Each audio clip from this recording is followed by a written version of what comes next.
কাঁচা কাঁঠালের তরকারি এতটাই মজা হয়েছিল সেদিন, মানে এটা খেয়ে আমি একদম আশ্চর্য হয়ে গেছি। আসসালামু আলাইকুম, কেমন আছেন আপনারা সবাই? চলে আসলাম আরও একটা নতুন ভিডিও নিয়ে। এই ভিডিওতে রান্না করব কাঁচা কাঁঠাল।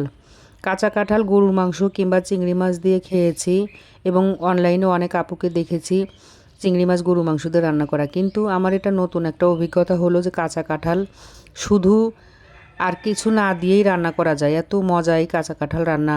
কাঁচা কাঁঠালটা রান্না করার জন্য প্রথমেই একটু টুকরো টুকরো করে কেটে নিয়ে ভাপিয়ে নিলাম। এখন বসিয়ে দেব রান্নাটা। রান্না বসানোর জন্য চুলায় পরিমাণ মতো তেল দিয়ে কয়েকটি জিরা তেলের মধ্যে ফোড়ন দিয়েই বেশি করে পেঁয়াজ কুচি দিয়ে নিলাম। পেঁয়াজ কুচিটা একটু বাদামি করে এখন ভেজে নেব।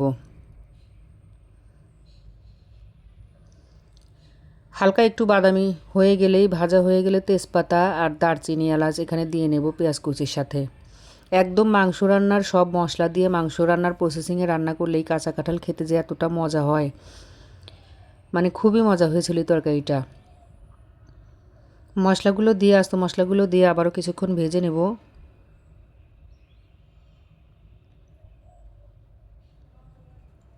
মশলা কষানোর জন্য পরিমাণ মতো একটু পানি দিয়ে নিলাম পেঁয়াজ ভাজার মধ্যে।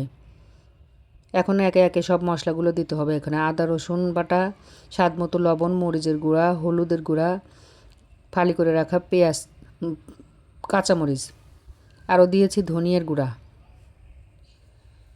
সব মশলা দেওয়া হয়ে গেলে মশলাটা খানিকটা সময় নিয়ে কষিয়ে এখন ভাপিয়ে রাখা কাঁচা কাঁঠালগুলো দিয়ে নিচ্ছি। কাঁচা কাঁঠালটা অনেকটা সময় নিয়ে কষিয়ে নিতে হবে।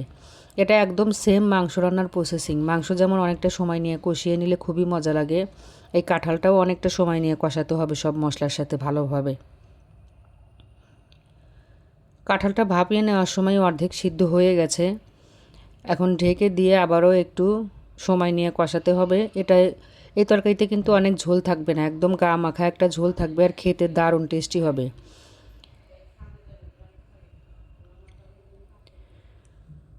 কষানোটা প্রায়ই হয়ে গেছে আমার। এখন ঝোলের পানি দিতে হবে। ঝোলটা একটু বুঝে শুনে দিতে হবে, যেহেতু ঝোলের পরিমাণটা একদমই কম রাখবো, এই কারণে ঝোল একটু কম করে দিতে হবে। আর এখানে দিয়ে নিলাম ফোড়ানি বাটা।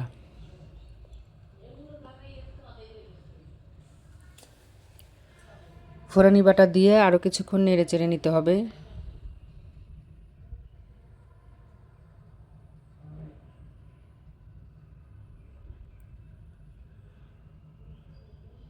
মানে এটা কষানোর মধ্যেই আসল টেস্ট। অনেকটা সময় নিয়ে কষানো হচ্ছে। এখন ঝোলের পানি দিয়ে নিলাম। যেহেতু সেদ্ধ, মানে হাফ সেদ্ধ ছিল কাঁচা কাঁঠালটা, এই কারণে ঝোলের পরিমাণটা একদম কম করে দিলাম। এত সুন্দর একটা স্মেল বের হয়েছে এই তরকারি রান্না করার সময়, একদম মনে হচ্ছে মাংস রান্না করা হচ্ছে। খাওয়ার সময়ও মাংসর টেস্ট।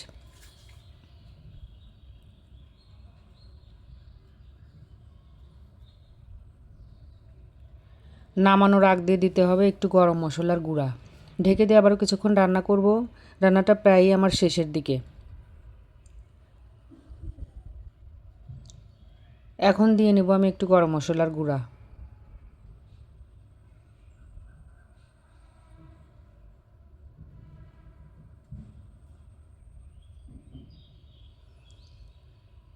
গরম মশলা গুঁড়ো দেওয়ার পরে একদম রান্নার সব মশলা দেওয়া শেষ এবং রান্নাটাও শেষ।